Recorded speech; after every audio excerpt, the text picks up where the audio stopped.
नमस्कार। आज के इस क्लास में हम लोग बात करने जा रहे हैं अंडरस्टैंडिंग टीचिंग लर्निंग के बारे में, जो कि केंद्रीय विद्यालय संगठन के द्वारा आयोजित की जाने वाली पीजीटी, टीजीटी, पीआरटी और साथ ही साथ असिस्टेंट कमिश्नर के लिए भी और प्रिंसिपल वाइस प्रिंसिपल के लिए भी जो एक जनरल पेपर जो हमारा है पैडागॉजी का, उस पर हम लोग डिस्कस कर रहे हैं। आज हम लोग बात करने जा रहे हैं concept of teaching and learning. कि टीचिंग एंड लर्निंग का जो संकल्पना जो है, इसकी जो संकल्पना है वो क्या है, टीचिंग क्या है और लर्निंग क्या है, इस पर हम लोग आज डिस्कस करेंगे। इसके बाद इसके जितने भी पर्सपेक्टिव है उस पर हम लोग चर्चा करेंगे। So teaching is a deliberate and purposeful activity in which a teachers impart knowledge, skills, values and attitude to student. It involves planning, communication, interaction and guidance. So शिक्षण क्या है? शिक्षण एक सुनियोजित और उद्देश्यपूर्ण प्रक्रिया है, एक काम है, कार्य है, जिसमें शिक्षक विद्यार्थियों को ज्ञान, कौशल, मूल्य और दृष्टिकोण प्रदान करता है। ठीक है, इसमें योजना बनाना, संवाद करना, पारस्परिक क्रिया करना, एक्टिविटी, ग्रुप एक्टिविटी और ग्रुप डिस्कशन सब और मार्गदर्शन शामिल होता है। तो टीचिंग क्या है? Teaching is just like a guide. Teaching is a guide. So ये क्या होता है? एक प्रकार का एक ऐसा प्री प्लान्ड और एक उद्देश्य को लेकर के चलने वाला कार्य है। एक ऐसा कार्य जिसमें कि गोल सेट है कि हमें ये इस गोल तक पहुंचना है, और उसके लिए हम लोग क्या करते हैं? करिकुलम डिज़ाइन करते हैं, और उसका एक हम लोग एक गोल भी रखते हैं कि जब इस करिकुलम को हम लोग पूरा करेंगे तो बच्चे को ये चीज़ मिल जाएगा। इस तरह से क्या होता है? एक प्लान होता है, सुनियोजित, डेलिबरेटेड और एक पर्पसफुल पूरा एक्टिविटी है ये, जिसमें क्या होता है कि टीचर जो है वो विद्यार्थियों को क्या देता है? नॉलेज देता है, सब्जेक्ट आधारित नॉलेज देता है। उसके लिए बुक्स होता है, किताबें हैं, उस पर नॉलेज देता है कि आपको किताबी ज्ञान वो प्रोवाइड करता है। साथ ही साथ आपको अलग अलग तरह के स्किल्स डेवलप करता है, आपके अंदर में कौशल डेवलप करता है आपके अंदर में, जिससे कि आपको अलग अलग जो किताबों से अलग भी आपको सीखने को मिले। साथ ही साथ आपके अंदर में मॉरल वैल्यू भी डेवलप करता है, जो समाज के लिए ज़रूरी होता है, आपके समाज में रहने के लिए, और ये सब सारी चीज़ें ज़रूरी होती है। तो आपके अंदर वो वैल्यू का भी निर्माण करते हैं। साथ ही साथ आपके अपने एटीट्यूड को वो क्रिएट करते हैं। आपके अंदर का जो पर्सनल एटीट्यूड है, आपका जो पर्सनल व्यक्तिगत दृष्टिकोण होता है, उसको भी वो डेवलप करते हैं, जिससे कि आप अपनी बात को रखने में सक्षम हो पाएँ।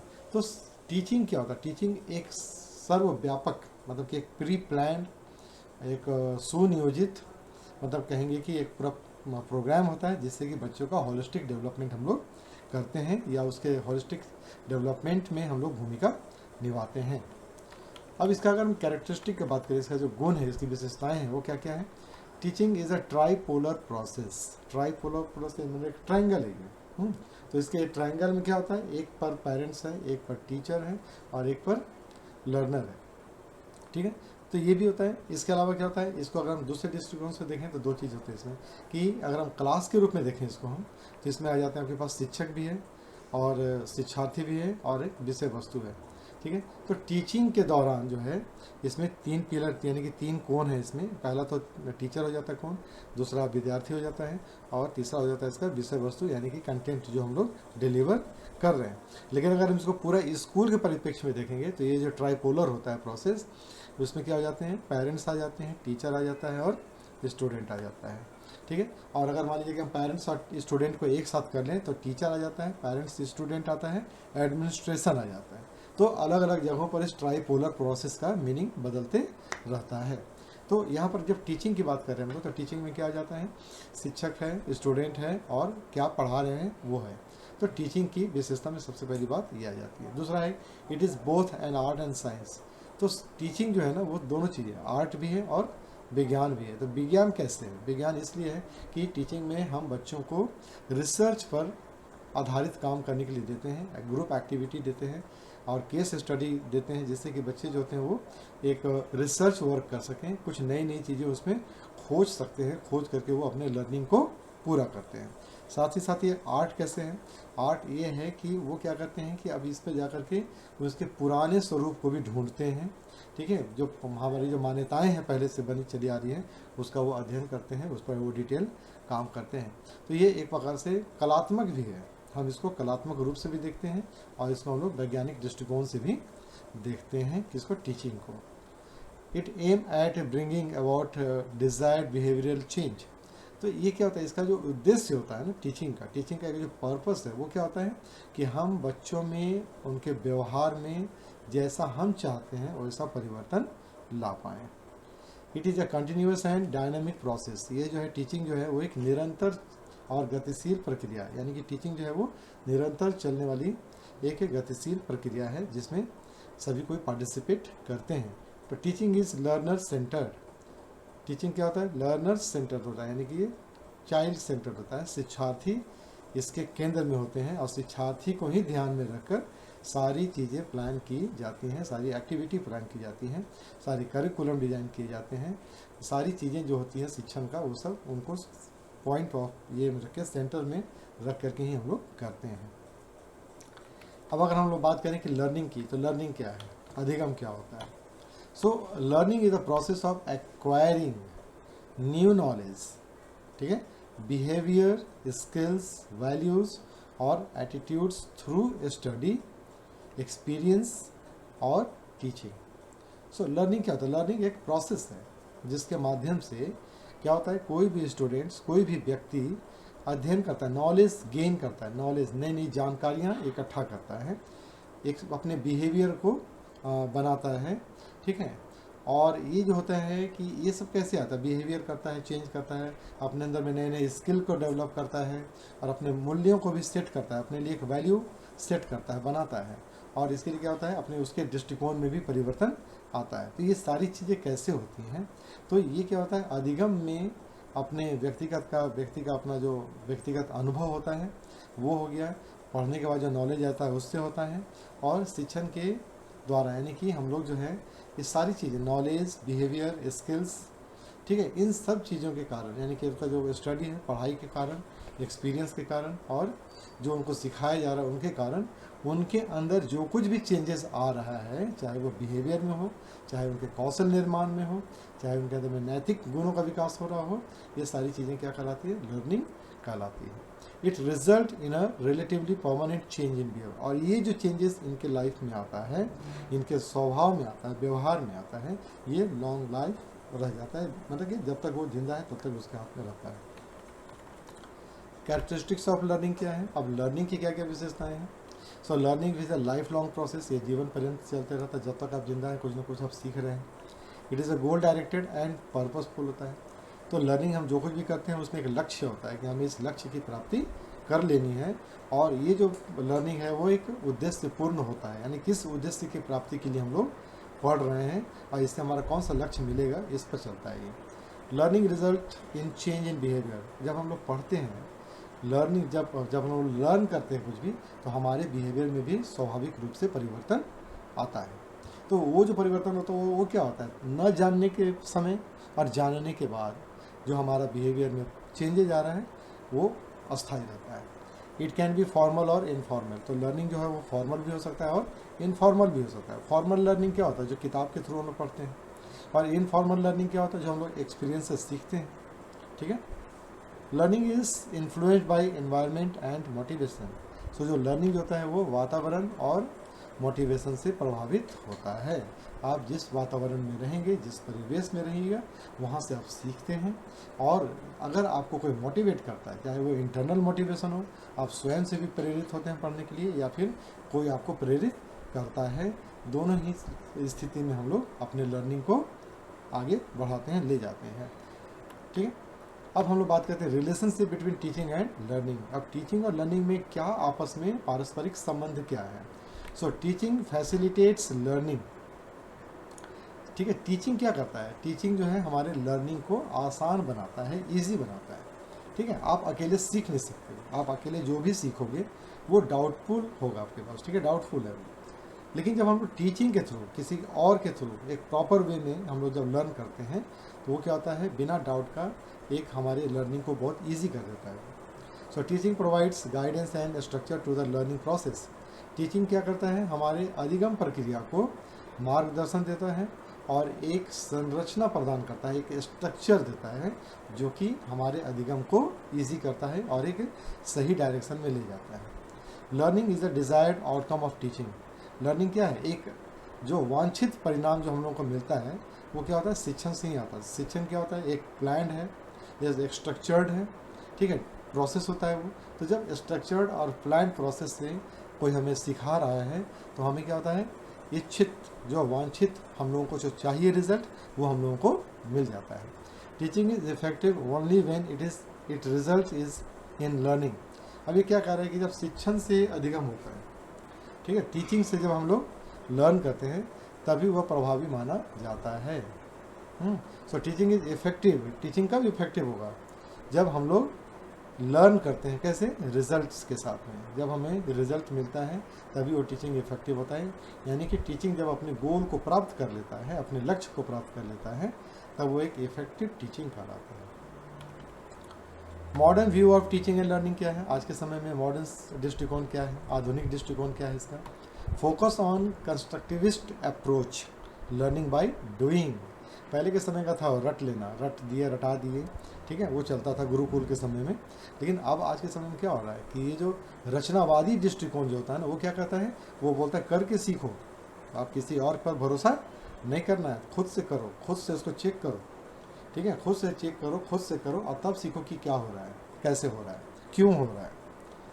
Learner is active participant, not passive receiver.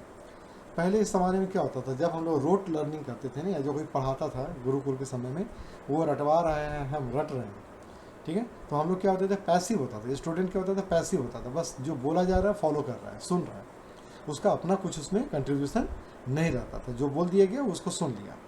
लेकिन अभी के समय में क्या होता है? Learner is active participation. आज के समय में क्या होता है? जो शिक्षार्थी है, जो स्टूडेंट है, वो सक्रिय रूप से पार्टिसिपेट करता है। आप जो पढ़ाते हो क्लास में, उसमें वो क्वेश्चन करता है कि ऐसा क्यों है, ऐसा कैसे है, और ऐसा जो हो रहा है उसका क्या इफेक्ट होगा। तो बच्चे क्या करते हैं? सारी चीज़ों पर वो अपना क्वेश्चन रेज करते हैं, क्यूरियोसिटी अपना दिखाते हैं, ठीक है। पहले के जैसा वो निष्क्रिय लिसनर केवल नहीं रहते हैं, आज के समय में वो पार्टिसिपेट करते हैं। यानी कि आज के समय में टीचर्स जो है उसके लिए एक सबसे बड़ा प्रॉब्लम क्या आता है कि आपको अपने सब्जेक्ट का 100% कंट्रोल होना चाहिए, ठीक है। क्यों? क्योंकि बच्चे आज के समय में पूछेंगे, बच्चे आज के समय में डाइवर्स क्वेश्चन पूछ देते हैं, आप जो पढ़ा रहे हो उसके बियॉन्ड पूछ देते हैं, है ना, बहुत सारी चीज़ें होती है। तो ये होता है active participation of student. Emphasis on experiential and activity based learning. अनुभव से सीखना और गतिविधि आधारित, आज का समय में जो लर्निंग प्रोसेस है ये क्या है? गतिविधि पर आधारित है, एक्टिविटी बेस्ड होता है, ठीक है। साथ ही साथ हम लोग क्या करते हैं? खुद से करके सीखते हैं, एक्सपेरिमेंट के द्वारा भी हम लोग सीखते हैं। आज का आधुनिक दृष्टिकोण यही है लर्निंग का। टीचर एज ए फैसिलिटेटर और गाइड। टीचर्स की भूमिका क्या है? टीचर्स पढ़ाता नहीं है, हम लोग बोलते हैं टीचर्स है, नो। टीचर क्या करता है? केवल गाइड करता है, आपको केवल जो चाहिए वो आपको मुहैया करा देता है, आपको प्रोवाइड कर देता है, आपको केवल गाइड करता है, बस ऐसे करो ऐसे करो, आपको कुछ पढ़ाने नहीं जा रहा है, ठीक है। तो ये क्या होता है? शिक्षक मार्गदर्शक की भूमिका में होता है। अब यहाँ पर बात आता है कि अगर टीचर टीच करता है बच्चों को, तो सारे बच्चे का एक समान मार्क्स आना चाहिए, क्योंकि सभी को एक समान पढ़ाया उसने, सभी को एक समान कंटेंट दे दिया है वो, तो सभी का एक समान मार्क्स भी एग्जाम में आना चाहिए। लेकिन ऐसा होता नहीं है। क्यों? क्योंकि कुछ बच्चे पैसिव होते हैं, कुछ बच्चे एक्टिव होते हैं, है ना। इसलिए आधुनिक जो हमारा जो टीचिंग लर्निंग प्रोसेस है ना, उसमें क्या कर दिया गया कि भाई जब बच्चे का लर्निंग कैपेसिटी ही अलग अलग है, तो हम लोग ऐसा क्यों ना करें कि बच्चों को ही छोड़ दें पढ़ने के लिए।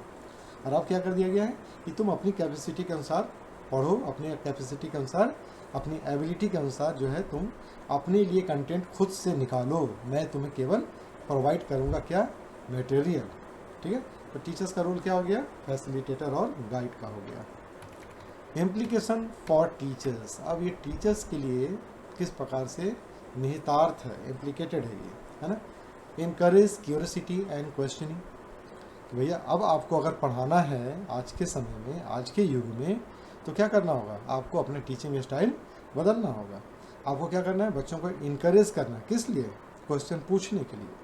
आप बच्चों को क्वेश्चन पूछने के लिए इनकरेज कीजिए, आप बच्चों को जिज्ञासु बनाइए कि भाई तुम देखो कि क्या हो रहा है, ठीक है। तो ये सारी चीज़ें हम बोलते हैं कि आप देखो, सोचो, समझो, खोजो, पूछो, है ना। Create a supportive and inclusive environment, सहयोगात्मक और समावेशी वातावरण क्लास में तैयार करें। कौन? टीचर तैयार करेगा। ठीक है, समावेशी वातावरण तैयार करेगा, जहाँ पर ग्रुप एक्टिविटी बच्चे कर सकते हैं, जहाँ पर डिबेट कर सकते हैं, जहाँ पर बच्चे जो हैं वो क्वेश्चन पूछ सकते हैं। यूज़ डाइवर्स मेथड, अलग अलग तरीका यूज़ करो, प्रोजेक्ट बनवाओ, ग्रुप डिस्कशन करवाओ, एक्सपेरिमेंट करवाओ, एक्सकर्सन ट्रिप पर लेके चले जाइए। ये सारी चीज़ें करके आप जो है बच्चों को एक बेस्ट लर्निंग प्रोवाइड कर सकते हैं। एसेस लर्निंग आउटकम्स रेगुलरली, और जितनी भी आप काम करो आप रेगुलर बच्चों का असेसमेंट करते रहें, जिससे कि आपको क्या होगा, आपके अपने किए हुए कार्य का फीडबैक आपको मिलेगा कि बच्चा समझ रहा है या नहीं समझ रहा है, उसको समझ में आया कि नहीं आया, वो क्या सीख रहा है इससे। Teaching and learning in NEP 2020 context, ये क्या कर रहे हैं, ये जो नया कॉन्टेक्स्ट आ गया है ना हमारे पास, न्यू एजुकेशन पॉलिसी 2020, उसमें टीचिंग एंड लर्निंग को किस रूप में देखा गया है, किस संदर्भ में रखा गया है। Focus on foundational literacy and numeracy, पहला कह रहा है कि आप बुनियादी साक्षरता पर ध्यान दीजिए और संख्यात्मक ज्ञान पर जोर दीजिए। मैंने एक बेसिक जो उसका फाउंडेशन है ना, वो आप उसका तैयार कर दीजिए बच्चों का, है ना। बुनियादी ज्ञान यानी कि उसको ABCD क ख ग घ सब आ जाए, नंबर उसको पता चल जाए कि नंबर क्या होता है, जोड़ घटाव सीख ले, ये सब उसका एक बेसिक है जो उसको बच्चे को आ जाना चाहिए। दूसरा पड़ाव क्या है इसका कि integration of 21st century skill, critical thinking and creativity. अब ये क्या कर रहा है कि भाई अब 21वीं सदी आ गया है, बहुत सारी चीज़ें आ गई हैं, टेक्नोलॉजी आ गया है, आप 21वीं सदी के कौशल को अपने अधिगम में जोड़िए, आप शिक्षण कार्य में इसको भी लगाइए। रोबोटिक्स है, AI है, ठीक है, बहुत सारी चीज़ें हैं जो आ गई हैं, जो आज हम अपने बच्चों को देते हैं। आज के मैंने कि उसको जोड़ रहे हैं, अलग अलग चीज़ें। इससे क्या हो रहा है, इससे बच्चों का क्रिटिकल थिंकिंग और क्रिएटिव थिंकिंग दोनों बढ़ रहा है। यानी कि पहले क्या था, केवल हम लोग क्रिएटिविटी पर फोकस करते थे, आजकल हम लोग क्रिटिकल थिंकिंग पर भी फोकस कर रहे हैं कि नहीं, आपका क्रिएटिव जो पार्ट है बहुत अच्छा है, क्रिएटिव स्किल आपका बहुत अच्छा डेवलप है, लेकिन आपका जो क्रिटिकल थिंकिंग का जो स्किल है ना, वो भी आपका डेवलप होना चाहिए। तो समालोचनात्मक सोच होता है। समालोचनात्मक सोच क्या होता है, जहाँ पर आपके पास जो सिचुएशन है ना, सिचुएशन बेस्ड एक्टिविटी कैसे कर रहे हो आप। अचानक से कोई सिचुएशन आ जाता है, उसको आपको हैंडल करना है, कैसे करोगे आप। ठीक है, क्रिएटिविटी जहाँ पर होती है ना, वहाँ पर क्या होता है, क्रिएटिविटी में आपके पास वो एक सडन थिंग नहीं होता, पहले से आप सोच रहे हो, जो है पहले से बना हुआ, उसको और आप बेहतर कर रहे हो, बेस्ट कर रहे हो। लेकिन क्रिटिकल थिंकिंग में क्या होता है कि अचानक से कोई सिचुएशन है जिसको कि आपको कैसे टैकल करना है, कैसे हैंडल करना है, वो हम लोग बच्चों को उस तरह से भी हम लोग बच्चों को तैयार कर रहे हैं। Experiential joyful and competency based learning, बच्चों में एक्सपीरियंशियल लर्निंग, खुद से करके सीखने की कला आनी चाहिए, उनको आना चाहिए।